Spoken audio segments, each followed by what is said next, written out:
In 1985, Grover Krantz presented a scientific paper at the Third International Congress of Systematic and Evolutionary Biology. The purpose of this paper, to provide Sasquatch with a scientific name. Ultimately retitled A Species Named from Footprints, his argument went thus: we appear to have compelling evidence for a currently living specimen of the discovered fossil species Gigantopithecus, the living specimen referred to as Sasquatch. Due to the similarities of this reported and highly evidenced current animal and the best educated and calculated reconstruction of Gigantopithecus, rather than follow the time-honored procedure of bestowing a formal taxonomy only following the procurement of a holotype specimen, the proposal is to reverse this process. Agree that we have got the type specimen in the fossils already recovered, and formally attribute the name of this previously thought to be extinct species to Sasquatch due to the type evidence it is leaving behind. And should future discoveries show this equation of the two to be incorrect, here are some alternative taxonomic designations suggested instead. Krantz still encouraged future recovery of physical remains. However, he argued that it was equally important that serious scientific investigation be made of the already existing evidence of the creature. He compared the doing so to previous cases of fossil species being identified from the physical imprints these animals once made on their environments, such as imprints of bones, shells, hair, scales, feathers, and footprints, despite the lack of actual remains. He made a very valid point with this paper, but his request to formally assign Gigantopithecus to Sasquatch still was hypocritically not permitted due to there being no physical remains. Krantz would then attempt to have his paper published in an academic journal, and again met with rejection. It would ultimately land in the Northwest Anthropological Research Notes, Volume 19. Now, I hope I am making the hypocritical rejection by these organizations clear. The scientific community has recognized other animals based on their imprints alone, based solely on the evidence that the animal ever existed. And in regards to Bigfoot, one could argue we have never had so much evidence for a creature before. And along with Krantz, I have no doubt if we applied the same scientific enthusiasm and grant money to the study of the creature that is being evidenced, an actual official and funded search could be made for it, and it would be discovered in no time. If it's there, it would be. And the evidence says the animal is there. So, what's it gonna take? Obviously, analyzed and scrutinized within an inch of their life footprints are not enough for Sasquatch, which is weird. We'll do it for other species. It could be a species completely unknown to us, and we will accept it's a real species. 5 fossilized footprints were discovered in 1976 in Tanzania along another line of prints known to be those of Australopithecus afarensis. They quickly dismissed these others to be those of a bear walking on its hind legs because they obviously weren't those of A. afarensis, and A. afarensis had long been assumed to have been the only human species around at that time. Recent discoveries now say otherwise, but in 1976, upon the discovery of these 5 random prints, this is what was thought. Just some bear prints. Bears lived in Africa back then, no biggie. Brush them off. But in 2019, when the site was fully excavated and the 5 prints were cleaned, measured, photographed, and 3D scanned, and they were compared to actual bear prints, researchers realized they weren't that. They were human-like.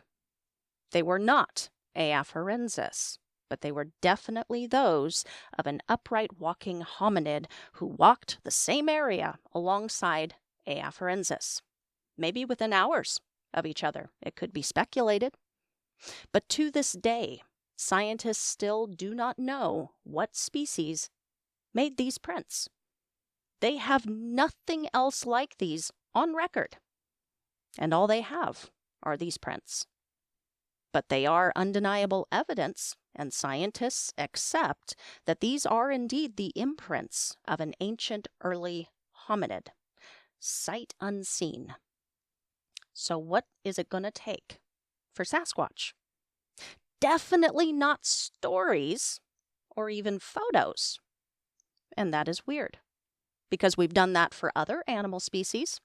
In 2003, Tim Davenport of the Tanzanian Wildlife Conservation Society, all roads lead to Tanzania, apparently.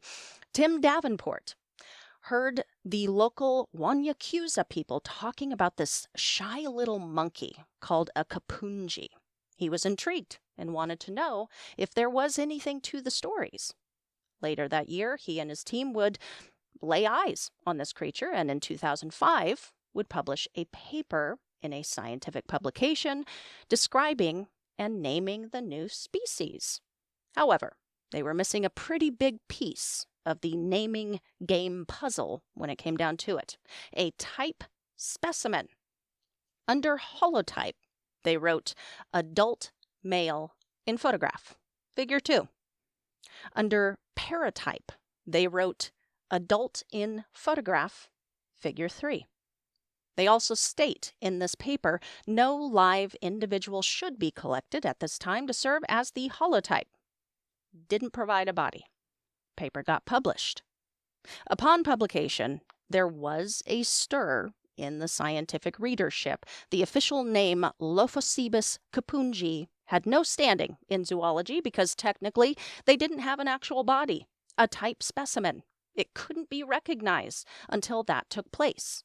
It was then pointed out, in response to all holotype criticisms, that the International Code of Zoological Nomenclature does actually include an article that would allow recognition of taxa sans holotype. And this is the article this person was referring to. Article 73.1.4. Designation of an illustration of a single specimen as a holotype is to be treated as designation of the specimen illustrated. The fact that the specimen no longer exists or cannot be traced does not of itself invalidate the designation. 2 points on this. First point I'm trying to make is this: Davenport heard stories about an animal that by all accounts did not exist. Based on those stories, he began looking. Upon looking, he spotted one. And upon spotting one, he snapped a picture and used it for evidence in his published work, scientifically naming the monkey. The species was initially accepted based on stories and photo evidence. Second point is there are arguments to be made that the article I just read is meant to apply only to type specimens that have been lost, and an original type specimen is still necessary. I mean, that's not what it says, but okay. Even if that is the case, Grover Krantz was never claiming Sasquatch to be an undiscovered brand new species. Quite the contrary. He was simply asking that an animal who matched the description of one we do have physical remains for, teeth and jawbones, be given its official name back. His proposal abided by these very rules. So, what is it going to take? Welcome back to the Paranorm Girl Podcast. I am your host, Kristen. Welcome to the Season 6 finale and conclusion. On this final episode of the season, we are going to revisit a few points made over the course of the last year, some new thoughts that I've not included until now, some end-of-season shout-outs per usual, and then, of course, my final conclusion on the phenomenon that is Bigfoot, based on all that I have learned along the way. It's not until the conclusion episode rolls around that I embarrassingly must admit that I left some important stuff on the table. I must still carry on and make my final decision, though. Them's the rules. But I do like to acknowledge that I am not Superwoman. I can only cram so much into a season, and sometimes your girl just forgets or learns of something far too late. I announced very early on that I had scheduled a time to go meet up with Dr. Meldrum at his lab. I would end up getting to meet him and talk with him at Squatch Fest a little later, but unfortunately, a week before I was set to head on down to Pocatello, Dr. Meldrum fell ill on a Sasquatch cruise that he was speaking at, and he was going to be out of the saddle for an undetermined amount of time. I do hope to make it down to see him in the future, just could not find the opportunity to fit it in this season. The Patterson-Gimlin film. I didn't talk about the PGF, one of the most important events in Sasquatch history. No, I did not. I had planned to. Even had the episode name picked out. 2 men, 1 film. I know. Perfect, right? But the dealio is, there are a lot of pieces of the Bigfoot subject that get lost in the mix and end up not receiving the spotlight that they probably should. The Patterson-Gimlin film is not one of those pieces. It's going to be one of the first results to pop up if you go to plug Bigfoot into Google or YouTube, and countless other podcasts have done excellent work relaying all of the ins and outs of the film and surrounding events. When it came time to dig into it, I felt it just didn't need the Paranorm Girl treatment. You know? Bigfoot around the world. This is not just a North American phenomenon. It's a worldwide phenomenon. And there are far more versions, descriptions, and names for it than you might imagine in countries across the globe. It both fascinates and frustrates me as someone trying to make sense of it, because now the net is even wider, the statistics even larger, and yet no discovery of remains. I have questions, but I will have to wait to take a closer look at these global reports. One thought that I did have on this that I'll share here, a lot of people already have a hard time grasping that Bigfoot exists outside of the Pacific Northwest.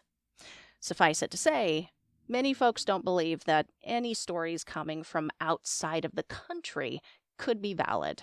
They can't really come to terms or make sense of how it could be the case that a version of Bigfoot exists everywhere. That's not really the case for many known animals, right? Personally, I don't think it's so crazy to consider this could be the case. Yes, many animals evolved to adapt to certain climates and conditions, and you would never find them in opposite conditions. But then again, humans literally inhabit every possible condition the earth has to offer. Are we so egotistical to think no other animal can be as adaptable as us? I don't know. I also was really intrigued by the Sasquatch Genome Project. I did mention this project a few times throughout the information, spoke a little bit about their actual findings, but their work goes really deep, and I'm totally bummed about this, that I couldn't fit it in, for a closer look at it. I have serious FOMO when it comes to the subjects that I cover, but like regret instead. ROMO. I have ROMO, you guys. All right. We've tied up those loose ends. That was it. That's the list. We have acknowledged that I had to leave behind for now. So let's take a trip together and revisit some of the information we have covered this season that ultimately has brought me to my conclusion today. From the start, the plentiful evidence was clear to me. Bigfoot is not just based on its stories, as many paranormal topics are, but also a massive body of evidence that backs up those stories. And this evidence, I felt, clearly pointed to an undiscovered animal. Many animals we know today began as cryptids, They were yet to be discovered for a variety of reasons. They were located in secluded, hard-to-reach areas. Their descriptions from the locals were pretty far out there, hard to believe, and didn't necessarily inspire serious investigation into what sounded like made-up monsters. Animals like gorillas, kangaroos, and giant squid. Or they were rare. Easy to miss if you are not paying attention or looking, like Asian unicorns or Saola. Since Saola's discovery 32 years ago, scientists have documented them in the wild a grand total of 4 times. Some animals are just so rare. We thought the people who talked about these creatures were nuts, but we were wrong. These people were telling the truth. Rather, these animals were just rare, elusive, hard to reach, and yet they're all along. Can we imagine the same might be the case for Sasquatch? Here at the end of the season, it's actually become very hard for me to understand how someone can see just how much evidence there is pointing to this creature's existence and then discount it. That does seem nuts to me.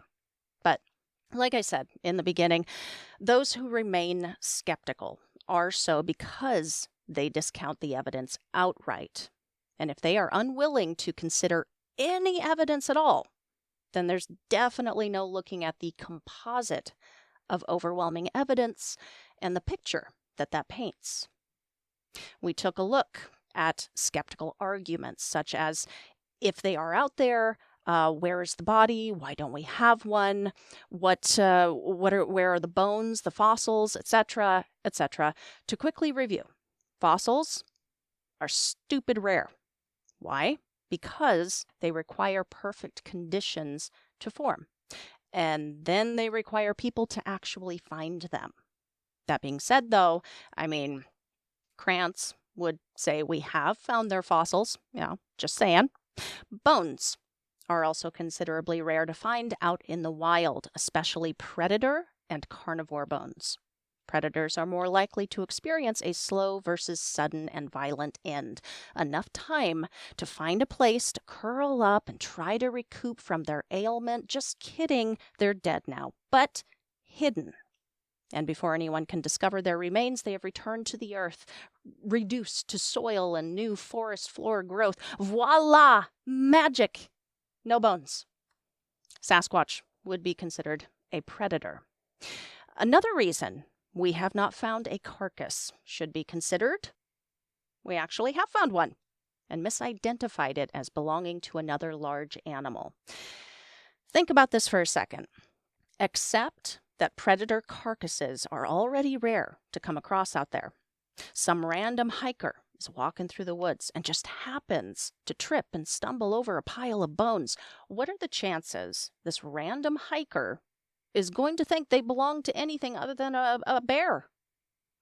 I don't think it's likely. And we aren't even taking into account the level of intelligence this creature may have.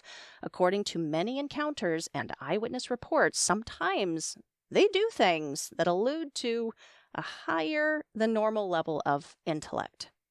Could this higher intelligence also account for a no body left behind policy? Do they bury their dead? They would not be the first or only animal to do so. Elephants are well known for their complex social structures and emotional responses. They have also been observed covering members of their herd in leaves, branches, and dirt, and staying near the body to mourn. Magpies are incredibly intelligent birds and have also been observed staying around the deceased and placing twigs and grass on top of them.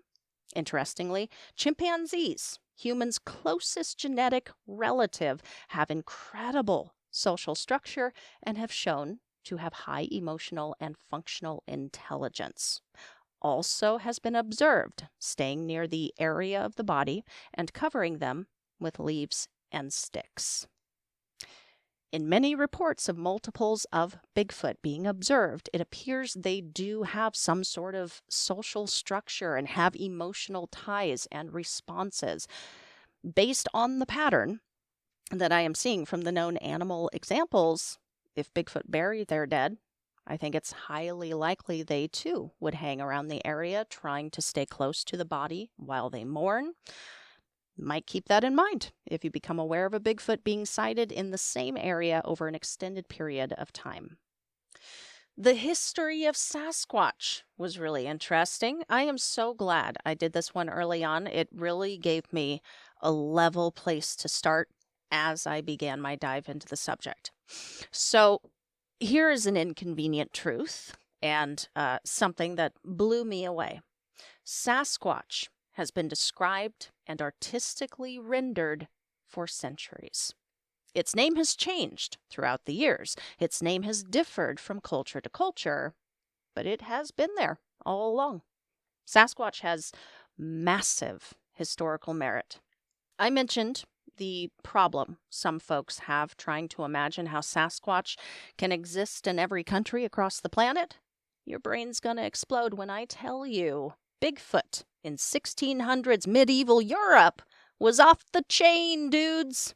Numerous European countries called it something different while describing the same thing. Germany had the Wilderman, France, l'homme sauvage, Sweden had Skagsra, England the Woodwose. And at the same time, in the Americas, the native people had their own varied legends amongst the different tribes of a giant, wild, hairy man. Along with Bigfoot's very historical presence being a compelling factor for me, some of the specific historic events were extra compelling and gave me an early gauge of what kinds of reports stand out to me as genuine and why they do. I was compelled by early accounts like William Rowe's. It's an interesting story and description of the creature for sure. But I have never seen this creature. I've got nothing personal to compare William's description to. However, what I find about his story that takes it beyond doubt for me is that signed affidavit, the legal signed documentation of his testimony of what took place. I am also compelled by the 58 Bluff Creek track find and the fallout from that. And I'll be honest, I would become more convinced when I finally covered Ray Wallace's side of the whole situation during my episode on Bigfoot hoaxes. I went in ready to accept Wallace had invented Bigfoot. I came out of that one definitely not doing that. The Bluff Creek tracks were real. And Wallace had nothing to do with them. But you want to know the clincher on those tracks? What really just fills me with just overwhelming certainty that not one person has ever been able to demonstrate how those tracks were made for $100,000. Y'all, believe me, if I thought I could duplicate them, I would be banging on Willow Creek's door right now. $100,000. Is a lot of money, even today. But I can't. I have no idea how they could have been hoaxed. Hell, if they were hoaxed, why didn't the original hoaxer just come forward to claim the money? Easy money. You already did the prints once, just do them again. But alas, nobody could demonstrate how they were made. Compelling stuff. Another event. Paul Freeman's video capture. Some people think that Freeman was a hoaxer, full of crap, that his dermal evidence was bunk. He even admitted to creating footprints. And he did say those words. You can watch the clip of him saying so during a televised interview. You will not be getting the entire story behind why he was saying that, though. Cliff Barrickman has publicly admitted to faking footprints, too, for the same reasons. To test a hypothesis. Can footprints that contain details like dermal ridges and mid-tarsal breaks be faked? How would someone fake the unique details of a living foot in motion in a long track line, each print individual and unique from the rest? Can it be done? I've talked about Freeman a few times during this season. I have read his son's book, I really would have loved to have had Michael on the show. Got to meet him at Squatch Fest, and he's a super dude, very nice. I did reach out to invite him on to talk about his dad and his book, and he did respond. However, we just could not get that set up, and I'm not ever going to be one to like pester people to come on. I do not need to do that. Ain't nobody got time for that. But back to his father and his evidence and work. I believe Freeman. I think his evidence is genuine. I think his film is severely underrated and unfairly discounted. I find it to be just as compelling, if not more so, than the PGF. And I just want to reiterate something I said in the history episode about how lucky he seemed to be. Nobody gets that much evidence, right? Nobody has that many sightings, right? Yeah.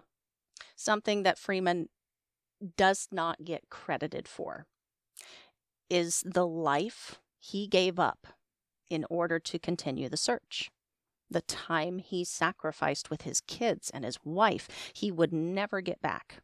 The jobs he would never have because of his notoriety, because of the commitment to the pursuit.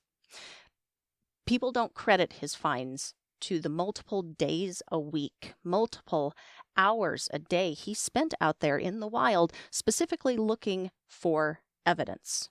They credit it to luck or deception. There was no luck about it.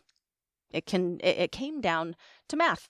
If you spend 10,000 hours doing anything, you are considered an expert at that thing. If you spend 10,000 hours looking for Sasquatch or evidence of it, you are more likely to find it.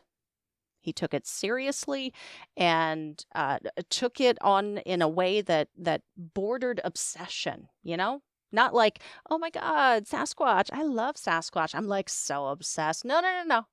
Like celebrity stalker level obsession. All right? I don't think he provided fake evidence ever, because he quite literally did not need to do that, because there ain't nothing like the real thing, baby, which he had, because he looked for it in ways not a lot of other folks were willing to look for it. So suffice it to say, Freeman's video and dermal evidence compels me. So by the time we hit the end of the History of Sasquatch episode, we knew that Sasquatch has history. It's not just a localized phenomenon. People's inherent greed is not enough for them to magically somehow duplicate tracks considered to be the real deal. And there are folks willing to sign legal documents and commit the rest of their lives to the search because of something that they witnessed. We were in the early stages of painting this composite sketch of Bigfoot. But at that point, we hadn't yet looked specifically at the signs and evidence in the modern era. The specific details that has turned skeptics like Paul Freeman, John Green, Grover Krantz, Dr. Meldrum into proponents. Let's revisit some of that information now. How can people still believe that Sasquatch is real? Simple. Evidence. Just as detectives look for clues they can piece together in order to tie a perp to the crime scene, so do Bigfoot investigators. Unsurprisingly, the insane amount of evidence that Bigfoot creates would be more than enough to convict. Slam dunk case. As Beans Baxter told me of his prior law enforcement days, he had put criminals away behind bars with nothing more than an eyewitness account and some grainy footage. But folks with minds already made up do not seem willing to learn what the evidence is, let alone what it's saying. But I was willing. Here is evidence that I have been most compelled by and why. First, eyewitness testimony. It would be one thing if we were dealing with a small amount of reports scattered all over the place in strange areas, doing strange things with strange differences in behaviors and physical traits. But there are thousands of eyewitness reports. A majority are found where you would expect to find a wild thing, in or near the woods. They are often described in similar ways, with a difference only in height, weight, and fur color, and rarely include exaggerated details of monstrosity as one might expect from the depths of someone's imagination, like claws and fangs.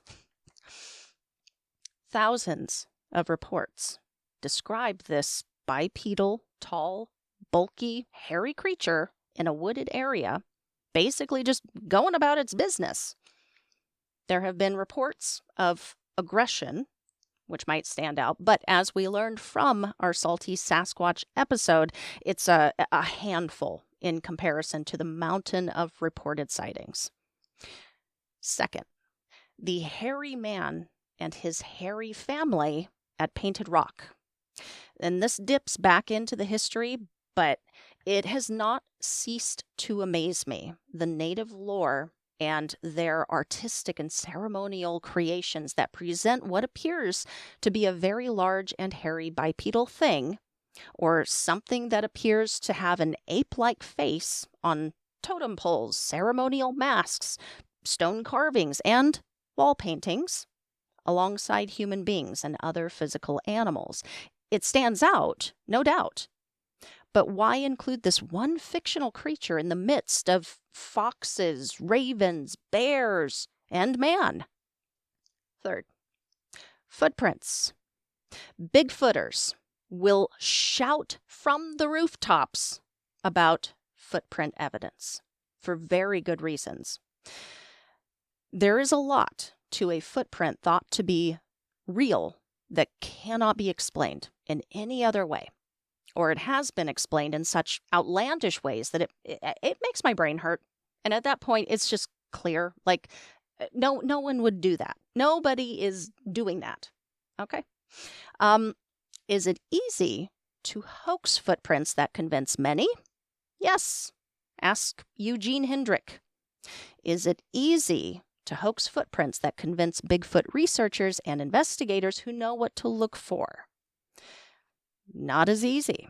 It has happened. Grover Krantz was once duped by a print made in cat litter, I think, and then doubled down when told it was fake and how it was made because, pride. We can forgive Grover for that one example. It was one footprint cast without the context of the rest of the track line or being able to see the location wherein it was found. Other clues at a print site will help point to whether or not a footprint is valid, not always just what is found in the print itself. So it's really important to be able to see that whole picture. Considering the only argument a skeptic has in regards to an unmistakably human-like footprint find is hoaxery, because looking at it from their point of view, nothing else could have created this print but a person, reminded me of my look at crop circles. Stay with me. So just as with footprints, Colin Andrews knew what to look for and how to distinguish between real and hoaxed crop circles. There were unmistakable clues, a certain level of radiation, perfect dimensions and measurements, the stalks being bent, not broken, compared to the trampled mess of a hoaxer, cross-directional layers upon layers, field-wide designs somehow being laid in the wee hours of the night, with zero footprints or tracks of trespassers in or out to be found. Many were hoaxed. That's just the truth. But some remain a mystery to this day, with not a soul fessing up or accepting the money to recreate their hoax. Sounds familiar. There were many signs to spot a hoaxed circle. One of the most obvious being the circle itself being placed where it was sure to attract a lot of attention and quickly. Because though there was more going on with a few of the circle makers, including being compelled almost against their will to do them, these makers wanted their work to be found. They wanted the reaction, admiration, recognition, as you would expect with a hoaxer. Thousands of footprints and trackways have been documented. Many have been discovered by chance because they were out in remote areas of the forest, not easily accessible.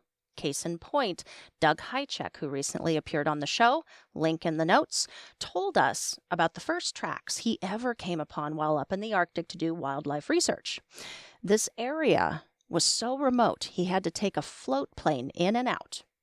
He suddenly spotted a line of pristine, deep footprints walking away from the water. He followed the line until they reached a tree stump and could see clearly that these human-like prints did not break stride, stepping over the stump and continuing forward.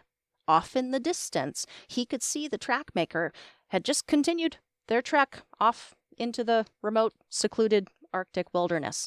Can you put this hoaxer in your mind's eye? Remember, if we are being skeptical, these pristine, deep, human-like footprints could only be made by a person, right? Imagine with me. Let's say it's a dude, some dude. This dude has a plane drop him off in the middle of the Arctic, directly into the water, because there were no footprints going into the water, just out. While in the water, he's got to strap on his fake Bigfoot feet. Now, keep in mind, he's also got to tread water like crazy because of the extra 100 pounds he's got in his pockets, to account for the depth of the tracks that are discovered later. He makes his way to shore and begins his hoax.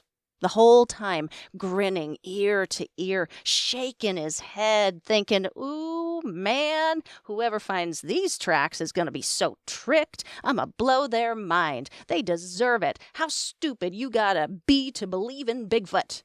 As he sloshes out of the water onto the sand. Slowly, though, slowly, the extra weight, remember? Clomp, clomp, clomp. Uh-oh, a stump. Thankfully, I arrived with stilts to easily step over it without breaking my stride. Gosh, these Bigfooters are ridiculous. They'll believe anything. Clomp, clomp, clomp. A mile later, boy, I hope I don't get attacked by a bear or anything with these feet on. I'll probably have to circle out even further so I can get back to the opposite side of the lake to catch my ride out so nobody sees my tracks out of here. Is that hypothermia setting in? This was so totally worth it. Stupid booger-eating Bigfooters. Thank you very much. I appreciate you guys humoring me. Let's talk about the print details. What makes a print thought to be real so dang special? Dermal ridges have been discovered in numerous print finds. Dermal ridges are a functional adaptation on the hands and feet of just a handful of creatures of this planet. Dermals aid in climbing, grasping, manipulating objects, and navigating complex terrain. Though humans are the most well-known for having these unique patterns, many primates have something similar. Chimps, gorillas, orangutans, and various species of monkeys and lemurs also exhibit these designs. They can be found in a very, very small number of other creatures, but not to the extent that they are found in primates. The way Sasquatch has been described, it undoubtedly has primate features. Along with dermals, sweat pores can also be found. The presence of sweat pores on the hands and feet is also a common feature among primates and plays an important role in thermoregulation. Just imagine the importance of that in a massive fur-covered body. A very special feature, often spotted, is the mid-tarsal break. This is a trait typically associated with non-human primates, such as great apes. This feature involves the middle of the foot, where the bones and joints can allow for greater flexibility. It's thought to be related to arboreal or tree-dwelling lifestyles, however, can be seen in the gorilla, who spends most of its time on the ground. Depth of prints. How far a footprint is sunk into the ground can be easily overlooked by someone who doesn't understand what it is saying about the body that left it there. While prints found in mud and snow can be very exciting to come across, the most impressive finds are deep prints in dry, hard, rocky soil. A print's size and shape may be duplicated. Much harder to duplicate how deep it goes. Depth discoveries have required weights upwards of 300 pounds of force, especially considering the wider, flatter surface of the bottom of this foot. If someone is clomping around out in the woods in large, fake, flat-bottomed feet, they're going to have a hell of a time getting those to sink where they should be to reflect a body size and mass that would belong to such large feet. In one of my middle school science classes, we watched a demonstration of how someone can lay on a board of nails without so much as a drop of blood. Due to the distribution of weight across all points of contact, there is less force on each individual point. You lay on one nail, that's going to hurt. 100 nails, you're going to be fine, so long as you evenly distribute your weight across them.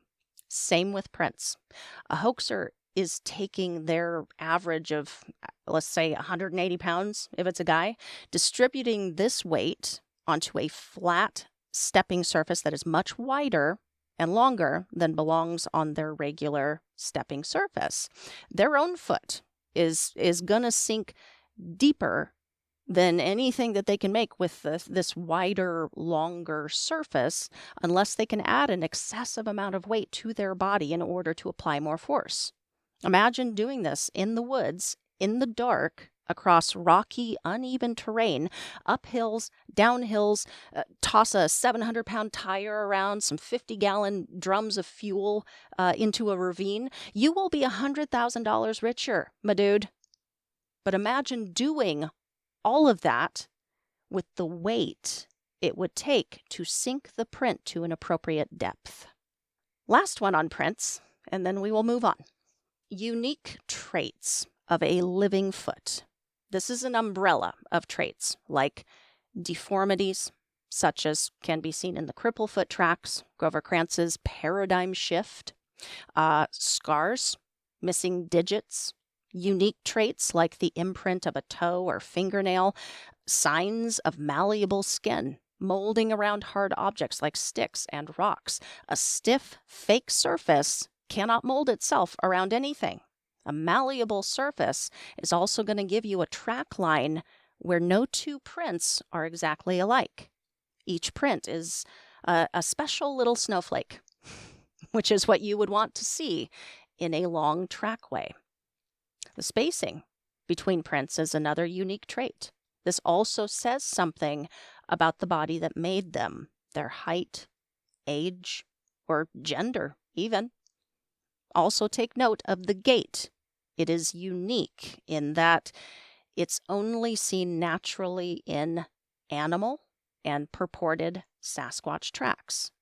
Humans evolved to walk in a stiff-legged gait for energy efficiency. But compliant gaits with feet placed in a line rather than on their respective hip sides are seen in many animals and are characterized by greater flexibility, which would make sense when considering bipedalism in rough or uneven terrain. Sometimes, based on unique features of a given foot, researchers have actually been able to track and document specific individuals over time, which is pretty cool. These pieces of evidence are what compels me the most. But being able to add other evidence like possible poop, blood, and hair samples, or to hear a call that you don't recognize, a wood knock, to have a rock inexplicably thrown at you through the trees, or even to smell something absolutely horrendous and offensive would just be icing on the cake. But it all points toward Sasquatch. How can people still believe Sasquatch is real? How can you not, with so much evidence saying it is? By the way, the mystery prints discovered in Tanzania, the ones I talked about at the top of the show, the ones that do not belong to any species we are yet aware of, while they were smaller, originally brushed off as those of a young bear, though they were smaller, they were wide and bore another striking difference to the Australopithecus prints found. These prints walked in what was described by paleoanthropologist Jeremy De Silva as a cross-stepping gait. The trackway consists of 5 consecutive bipedal footprints, but the left foot is crossing over the right and vice versa. We aren't sure what this means yet. Cross-stepping sometimes occurs in humans when we are walking on uneven ground. Perhaps that explains this odd gait. Or perhaps this individual hominin walked in a peculiar manner. Or maybe an unknown species of hominin was adapted to walk in this way. I'm not saying this is Bigfoot. I am not saying that at all. But I am saying this is an incredible, undeniable scientific discovery that points to something other than what we have historically thought to be human ancestors, that walked bipedally alongside Australopithecus and used a damn near compliant gait rather than the gait of those human ancestors. This discovery blows the evolution of what it means to be a biped out of the water. This discovery spits in the face of the very gait we used to walk. Scientists do not know what species made these prints, but it's an incredible and exciting, mysterious find. And yet, here we currently sit on a mountain of evidence because the possibility of an undiscovered animal that thousands have seen is just too far-fetched. Again, I ask, what is it going to take? Let's take a mental breather and a moment to recognize some awesome folks and their contributions to the show over the course of this season. First and foremost, the patrons. Your guys' constant support and contribution to research materials, new equipment, public appearances, and events is above and beyond. I really appreciate you guys so much. You guys have kept me motivated and on track this season. David A. supports the show directly through my hosting website. This includes you too, my dear. Thank you guys so much. My co-hosts on Beer, Booze, and Boogeymen, Gil, Joey, and Damien. You guys are more than my co-hosts. You have become some of the best friends that I have made in a while, dudes. And your help, support, humor, ideas, your talents comes quickly and effortlessly. I don't know what I did to deserve y'all. Thank you to my guests this season. Holy cow. I had no clue I could get such cool people to come talk with me. There are many of you, so I have relisted your episodes in the show notes, and all of you will be listed during today's video credits. A final shout out to individuals who made an impact. Reeves Cook with the Halloween special. Thank you so much. Jason Cordova for inviting me to be a member of the Society for Arcane Studies and setting up my chat with Alejandro Rojas. Very cool dude. And Air Force One. You know you rock hard, my friend, for all of the reasons. I am keeping the shout-outs this season super short but for everyone else who contributed, messaged me, sent me links and guest ideas, offered to help, or anything else, you are so appreciated. I run a solo ship over here, and it does get rough. Even the smallest of kind words of encouragement never goes unnoticed by moi, and I thank you. All right, break's over. Back to work. I explored the various Sasquatches described and encountered across the nation.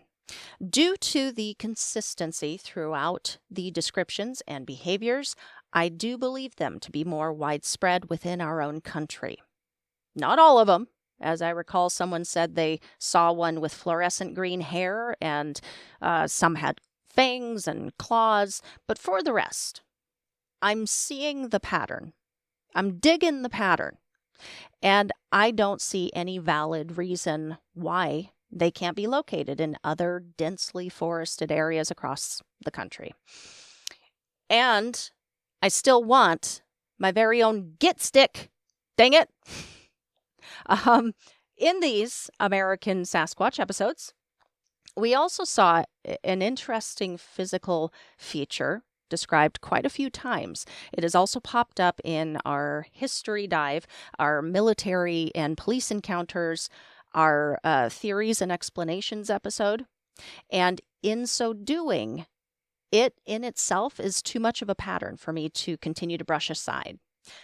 I'm going to have to confront this glowing eyes thing. Within our current scope of understanding of biology, there are no animals on planet Earth whose eyes are bioluminescent, eyes that glow.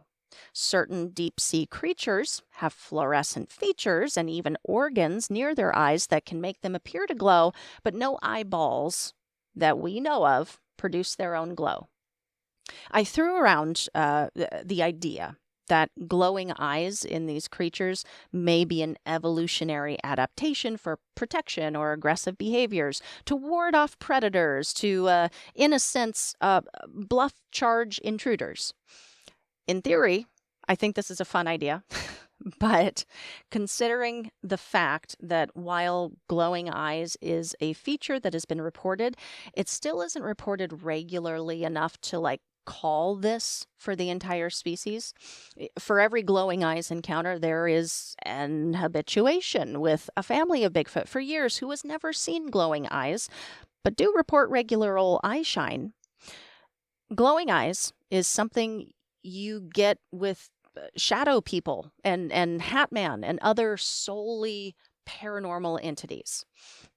I think what is happening instead is they do have a unique trait that has evolved and been highly tuned over the course of centuries.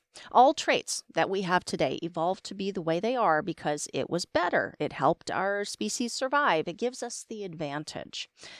I think Sasquatch has a specially adapted tapetum lucidum. I knew I was going to stumble over that. It's a hard one to pronounce. I think I am pronouncing that correctly. Tapetum lucidum, which is the layer of many animals' eyes that reflects light back at you. Depending on the animal, this layer can reflect back different colors, including green, blue, yellow, orange, and red. Sound familiar? Again, I think this is a trait that is far more evolved in these creatures. So much so, they are reflecting back different colors depending on the light that their eyes are picking up. Would explain how folks see them with different colored glowing eyes. One last time, I think this trait is so highly evolved in these creatures that even when the witness says there was no light source to reflect, these layers in these creatures' eyes are so sensitive, they can pick up the slightest, smallest source of light. If you have ever been somewhere you would call pitch darkness, But then you slowly become accustomed to the darkness and you're able to start picking up the slightest shapes and movements in your surroundings as your eyes adjust. Even if you can just barely make out something next to you, that means there is a light source, ambient or otherwise. Light is pervasive, and it may be so dim you don't think it's there. But dim light is still present light, and their eyes are catching it. Many predators and nocturnal animals have a tapetum lucidum. It's a remarkable adaptation that enhances their visual capabilities in low light environments, which contributes to survival of a nocturnal or crepuscular lifestyle.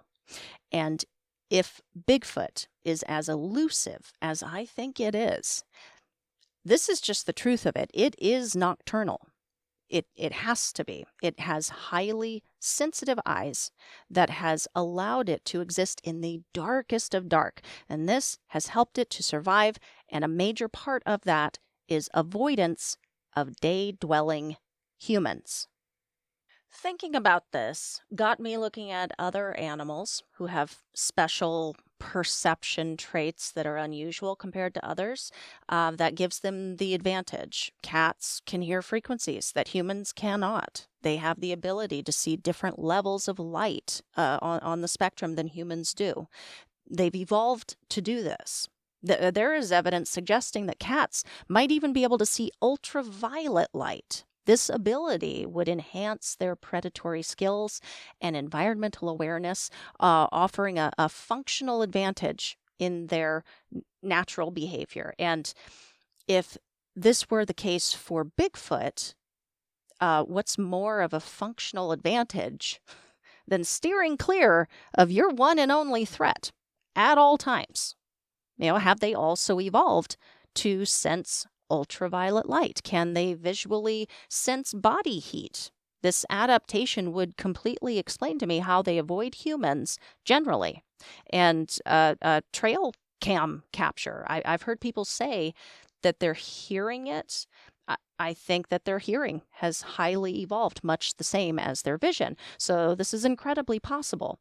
Could they also be seeing the electromagnetic frequency this electronic device is putting out? Can they see it through the trees like the Predator movies? Suffice it to say, when man is in the forest, I believe they already know you are there. They hear you a million miles away, they smell you a million miles away, and they can see you through the trees, thickest of thickets, as they stand perfectly still. And you go naively about your clumsy, hairless ape business. Their hide-and-seek game is on point because of these features. I discussed photo and video captures. Sasquatch. I'll reiterate. I believe Freeman's film to be the real deal. I also believe the Patterson-Gimlin film to be legit. Stacy Brown Jr. and Sr.'s thermal capture as well. The Independence Day footage can kick rocks. Aggressive, temperamental, at times violent Sasquatch. I want to note this one again and elaborate in context of what my final conclusion is going to be. Salty, nasty Bigfoot encounters have been reported, but are so highly outnumbered by reports that are just not that at all. That it's not something I think anybody should be overly concerned with. The legend of the Nantinaq in Portlock, Alaska, is probably one of the most extreme cases of violent Bigfoot that I have ever heard. A lot of deaths and damage were attributed to this creature of native lore in the area. People went missing, body parts washed up on shores. No one actually saw a Bigfoot killing, hunting, maiming, destroying anything. Is it fair to connect the two? I don't know. Maybe should we be considering their massive bear population instead? I don't know. I won't sit here and say the Nantinaq did not do all of those things, but still worth pondering whether the myth has outgrown the monster with that one. But considering all other cases I have come across of a temperamental nature, I would just advise you, moving forward, if you find yourself in a surprise face-to-face encounter with a Sasquatch, chances are high they want nothing to do with you and are going to skedaddle, and quickly. You should treat the encounter with care and caution as you would any other wild animal. I was highly compelled by the examples of military, police, and other government officials' encounters with Bigfoot. There is no denying hearing a story of this nature from someone who, by all accounts, should not be telling it if this animal were only mythical in nature is a pretty big deal. What's more, many of these types of encounters are a first for people claiming that they were skeptics to begin with. Easy to be a black and white skeptic until you are faced with this kind of blow to your reality. Many more of these kinds of encounters have gone unreported for the reasons I mentioned in that episode: embarrassment, fear of ridicule, fear of damage to reputation and career. But the ones who came forward did the only thing they knew how to do: report what they saw, describe it in detail, doing what they have been professionally trained to do. As much as I was compelled at this point in the season, though, it's always a smart move to reality check yourself. Bring the subject back to a level playing field and give yourself some perspective. Hoaxery is a major time suck in the ongoing investigation into this cryptid. But just because it is taking place, does that explain the entire phenomenon? Not even close. I certainly did not find that to be the case when I took my close look at Bigfoot hoaxes. In the grand scheme of things, the greatest harm hoaxery does to the phenomenon is not the members of the public who will now not be drawn to the subject, but the scientific establishment who won't, the possible future funding, the biologists who could be testing the samples and publishing the papers, and the conservation efforts to save the home of a possibly endangered species roaming around out there. But there is still hope that these things may yet happen. Lots of movement going on behind the scenes. The skeptical and the scientific are still drawn to this field quietly, despite the ongoing hoaxery and fake tracks. Incredible groups like ZooBook gives these people a place to do this kind of work anonymously.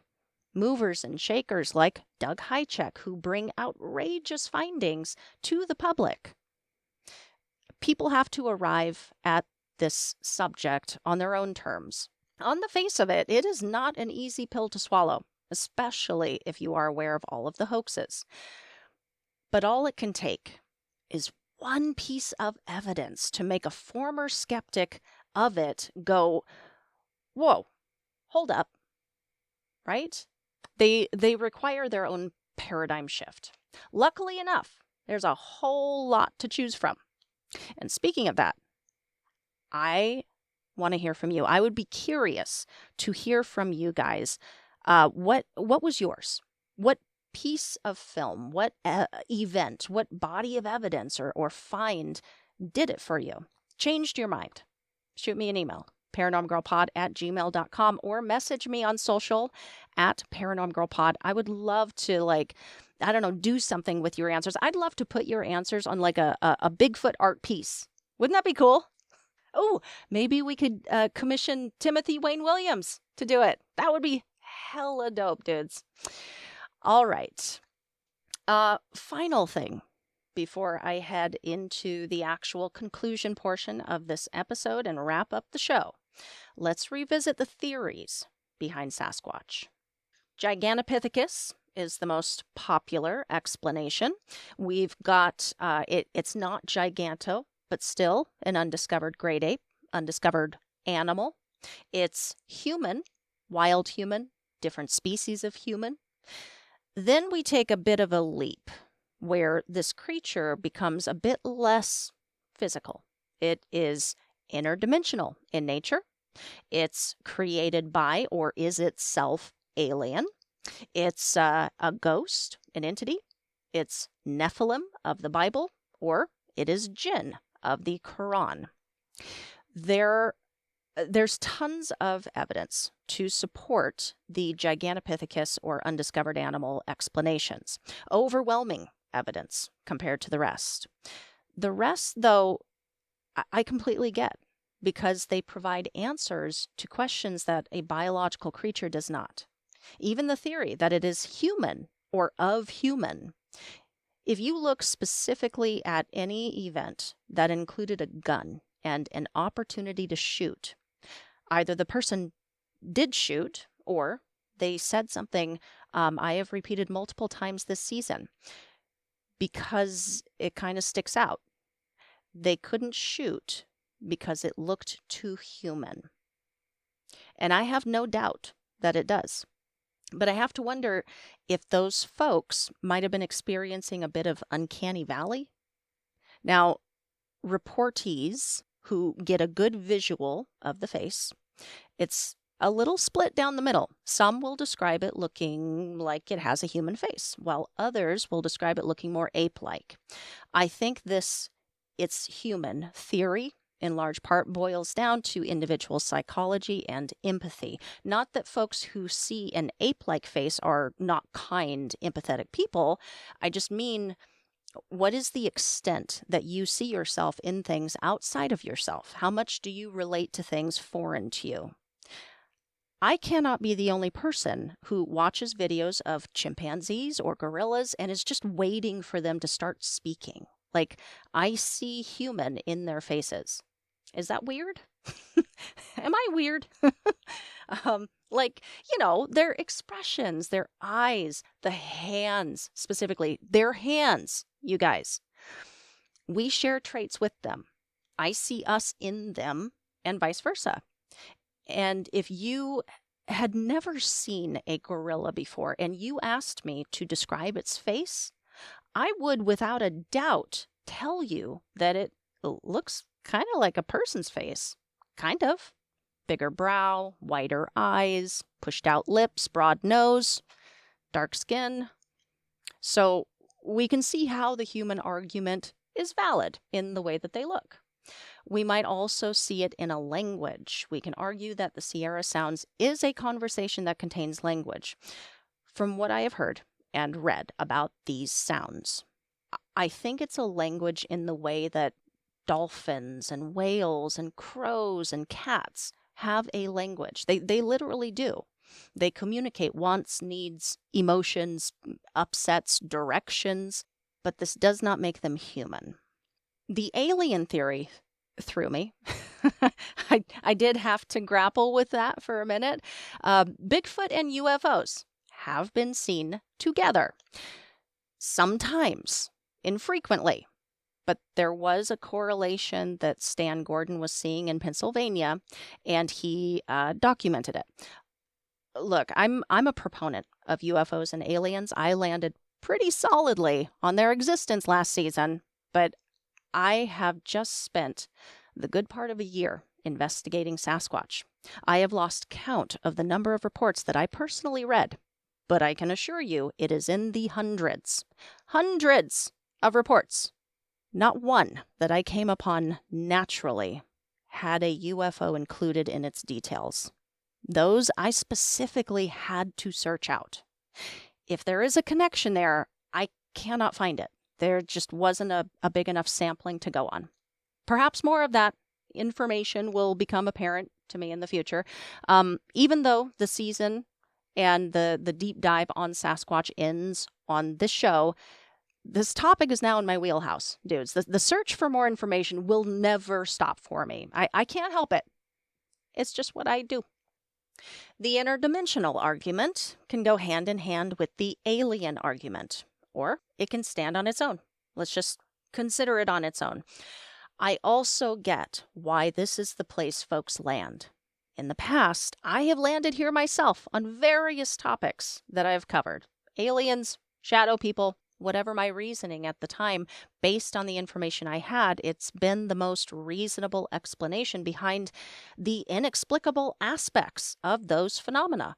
For Sasquatch, these inexplicable aspects include our inability to find a body.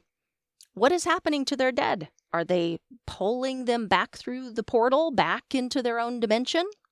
Also, how do they disappear so quickly? It's like they can just up and vanish.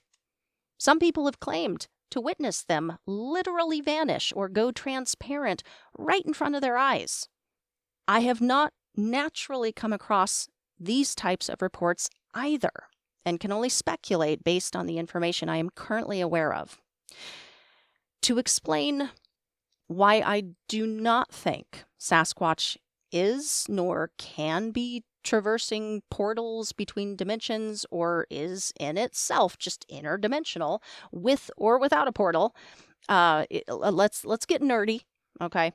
Currently, we are aware of 3 dimensions of space and 1 of time. We exist in a 3-dimensional reality with time. For there to be such a thing as interdimensional, there must be more dimensions, of which we are just not yet aware. String theory suggests there are actually 10 dimensions. The extra dimensions may include all possible futures, all possible pasts, and realities that abide by different rules of physics than our own. Non-physical realities. When I consider a creature like Sasquatch, it appears to be physical in nature. We can visually see that it abides by our physical rules. There aren't reports of Bigfoot suddenly shooting off from the ground and flying away, suddenly appearing and disappearing in our bathrooms, walking through our walls.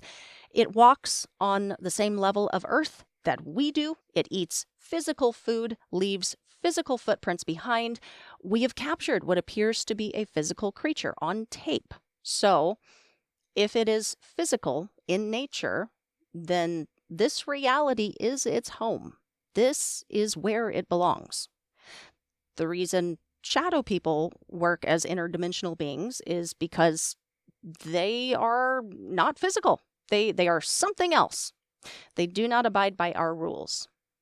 Aliens and UFOs are another matter entirely. Highly advanced, beyond what we think is possible for intelligence. They figured some stuff out. If you are curious to know where I arrived, Season 5 finale, back to Sasquatch. The amount of reports and evidence that points to this creature being one of ours it's overwhelming. This would also be my reasoning behind why I don't think it's a ghost or a djinn. And aside from the description that it is a giant, I cannot speculate my way to a Nephilim connection. Upon a closer inspection of that connection, Nephilim were described in the Book of Enoch standing 300 cubits tall. A single cubit is 18 inches, putting the Nephilim at 450 feet in height. I mean, Bigfoot is tall. They ain't that tall. Though I am not landing on a supernatural opinion today, I do want to give a nod to it and leave a bit of room for future Kristen to change her mind should more information become available. Because I have to. Because there are questions that are not getting answered if we are basing our ideas of this creature solely on the biological. There is still quite a bit of mystery taking place, and it does affect a good number of people. What I am talking about are accounts that include phenomena such as mind speak, telepathy, verbal communication. Maybe this includes those instances when they are seen alongside orbs and UFOs and folks who have said, yes, I literally watched it vanish in front of my eyes.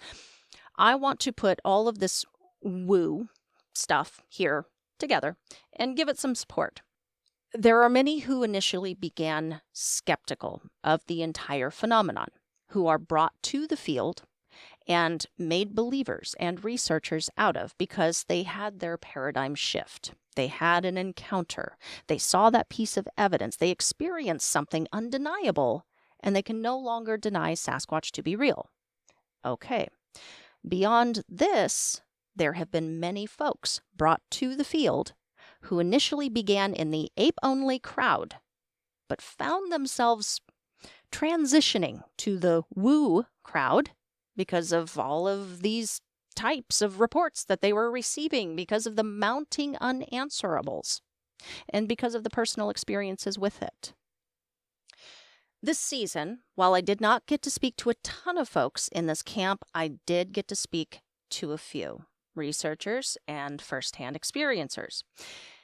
And I am not going to deny that for the most part, I believe what they are telling me was their experience. Even in the woo-ness, there is consistency to it. And, if you caught the replay of my last appearance on Beer, Booze, and Boogeymen, I won Truth or Trash, y'all. My BS radar is pretty damn good.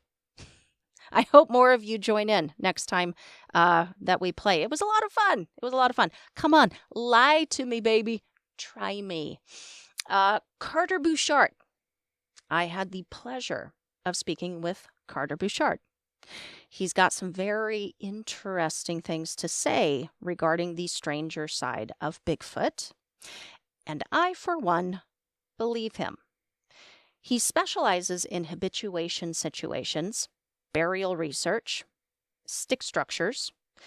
He also is of a woo position due to his personal experiences with it and the overwhelming number of reports containing paranormal aspects that he was receiving as an investigator with the BFRO.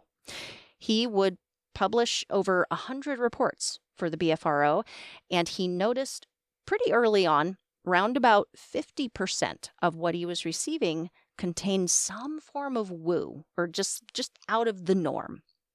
As an investigator, just doing his job, he would take the report and submit it, and as it was told to him. It didn't take too long before he was made aware that about a dozen or so of his reports had been tampered with, sanitized of certain woo and otherwise strange aspects. One in particular that he told me about had any reference to intellect removed. This action all by itself is cause for concern and doubt in me. Am I landing on biological today because a more convenient picture has been painted for me? Because it's not that more UFO-related sightings or squatches talking in English to each other encounters aren't out there and prevalent, but instead have been scrubbed and or hidden away, made harder to access.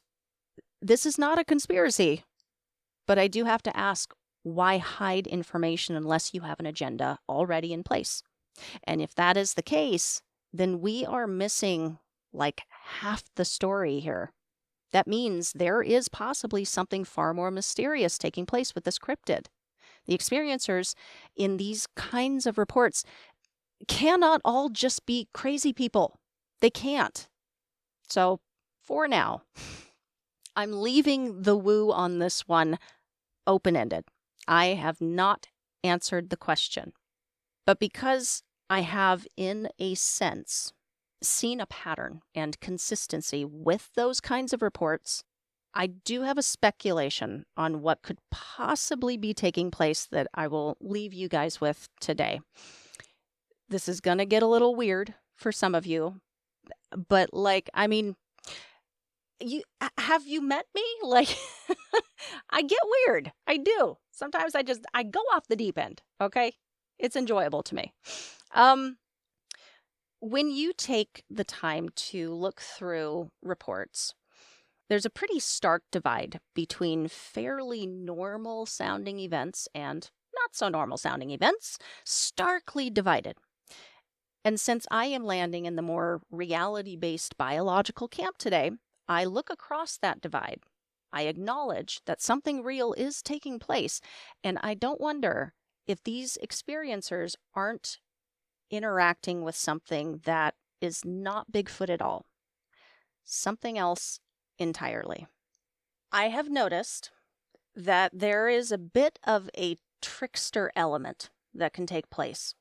I have heard stories of vocal mimicry, them calling someone by name in voices that person would recognize. They can be mischievous. They have a sense of humor. The trickster archetype pops its head up across the paranormal world. It also pops up throughout human history and throughout the Earth's various cultures. It plays very heavily into fairy folklore, other supernatural creature folklore. The trickster can be found in Native American legend, medieval European folklore, African cultures, Greek mythology, and so on and so forth. I was introduced to this trickster element not as a concept, but as an actual entity in my last season. It's something I hadn't really considered before that, but upon learning about it, I could clearly see it reflected in the subjects I had already covered. This entity doesn't have a name, except for whatever cultures throughout history have given it temporarily.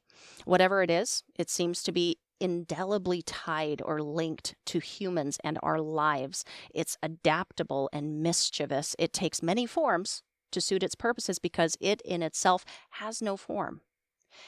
It appears however it needs you to perceive it. This is not my final answer on this, but it is something that I have considered to explain the abnormal occurrences when it comes to Sasquatch. All right, come back to reality with me. That wasn't too bad. Come on. Gather round now. My final conclusion on Bigfoot in a normal sense will be quick and painless, I promise you. The evidence is in favor of it being an undiscovered animal.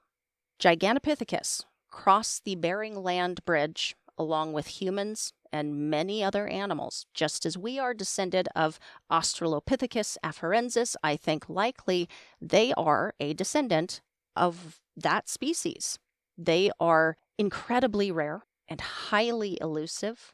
They have evolved to specifically avoid humanity. There exists no bigger threat to them. Luckily for them, we are easy to spot. They also have highly adapted senses of smell, sight, and hearing, which aids them in this endeavor. And they bury their dead, which is why we cannot find a body. Next to impossible would be the day you stumble across a Bigfoot carcass out in the middle of nowhere and also know what you are looking at. Imagine having the idea to start digging for one. Where would you even begin? They are opportunistic, omnivorous predators. I do think they use infrasound to stun or confuse prey. This could also explain the state of shock that people experience when faced with them. They are highly intelligent and emotive and can communicate amongst each other in a variety of ways, including grunts, howls, clicks, teeth chatter, moans, etc., all strung together like a language. Whistling, tree knocking, and stick structures are another level to their communications. They are generally peaceful creatures, but with territories and family units to protect. Woe be the person who does not take the hint with rocks thrown, growls, and bluff charges. You were warned. Just as there are many different races of people across this planet, there are varieties of Sasquatch across the country and the world. And just as there are many different personalities that can be seen in a group of chimpanzees or gorillas or people, some individual Sasquatches are going to be less docile and understanding than others. If I did not answer a question that you have about this creature with my concluded answer of the season, please send it to me. Let me think about it. I encourage you to challenge me. This will wrap our season on Bigfoot. I hope you learned something that you'd never heard before. I certainly did. Next season, Season 7, we will be investigating ghosts and Hauntings. Give it the old Paranorm Girl try. If you have a suggestion for an episode that falls in line with the subject, something you would like to see your girl take completely apart and ultimately add to the accruing evidence for that season's conclusion, by all means, please email me. I've already gotten one special request. I shall be incorporating ghost lights. Ooh, spookylicious. For the last time this season, please join me for a final note. So, my sister says that she had a Bigfoot sighting. Do you believe it? The brat? I was pretty sure my family was Bigfoot sighting-less. Funny enough, she says I was right beside her when she saw it. See? Even when I'm looking right at it, I didn't see a thing. I didn't see anything. As she tells it, we were young at the time. I mean, obviously. Riding our bikes on the main street. And this main street would take like a sharp right turn at the end of the block. And then it went for like another mile through the forest until it hit the highway. We lived in Montana. Nothing but woods as far as you could see. Though this main street took this sharp turn, if you were to continue straight forward at the turn, you would end up on this small, like, dirt bike path thing, just through the woods. And as we pedaled toward it, she says she saw something big, brown, and fuzzy, walking like a person, about 50 yards away. Again, she was young. Thinking back, I know it's hard to estimate, like, distance, but when I asked her to make her best guess, yeah, she was like, it's like half a football field, which is a good stretch. But she says this thing was so big. She could see it clearly, had a straight shot. And she watched it as it came from the woodline off to the right, took a step into the path, and then disappeared into the woodline off to the left. Her sighting lasted less than 2 seconds. She's 35 now, and this memory is still with her. Had an impact. And I believe her. There's no more to the story. That's it. I wanted to share it with you guys. I am slightly irked, slightly irritated. I didn't get to see it, but, count yourself lucky if you have. Not everyone gets to. Even people who spend their entire lives looking, not even a horseman of Sasquatchery, gets special access. I just think maybe sometimes you don't find Bigfoot. Rather, Bigfoot finds you. My good people, the Paranorm Girl Podcast is going on hiatus until September 3rd. I have a special limited spooky story series lined up for you, though, in the interim. I mentioned a little while back, while I was a vendor at the Tombstone Wild West Paracon, I was honored to have a bunch of folks take a seat at my table and record their spooky tales to be played later on the show. That later begins now. Keep your eyes out for that summer hiatus bonus series. Even though I will be taking a break, I will still be reachable via the regular avenues. Find and follow on social at Paranorm Girl Pod. Email me at paranormgirlpod@gmail.com. And be sure you are subscribed to the show on YouTube. I will still be going live with Beer, Booze, and Boogeymen the first Saturday of every month. So if you miss me much, catch me over there. Our upcoming episode is streaming July 6th at 6 p.m. Central. We will be discussing favorite conspiracies and welcoming callers to bring their favorites onto the program. Also, big news, you guys. Major developments on the 3B front. Joey, Damien, Gil, and myself are meeting in person for the first time for a live streamed event like none other. We will broadcast live from the Night House in Hopkinsville, Kentucky. Following the stream, we will be investigating said house and property, and then stay overnight in this massively haunted home. There are going to be extras, lots of extras. I'll give you some hints. Goblins. Hee hee hee. That's your first hint. Okay. Here comes another one. You ready? Edgar Casey. Ooh, intrigued yet? 3B will be shooting bonus content for donors only. That is right. We have a GoFundMe set up to help us make this meeting of worlds happen. I have never met my co-hosts of Beer, Booze, and Boogeymen in person, and I consider them like my digital brothers. Isn't that weird? Let's make this right. Contribute to the event and travel fund on GoFundMe and enjoy exclusive bonus content just for you. Just for you. Link is in the show notes. Thank you all so much for joining me this season. I hope you have an incredible summer. I'll officially see you all back here on September 3rd at the Season 7 premiere. Until then, stay safe, keep the nightlight on, and sleep with one eye open.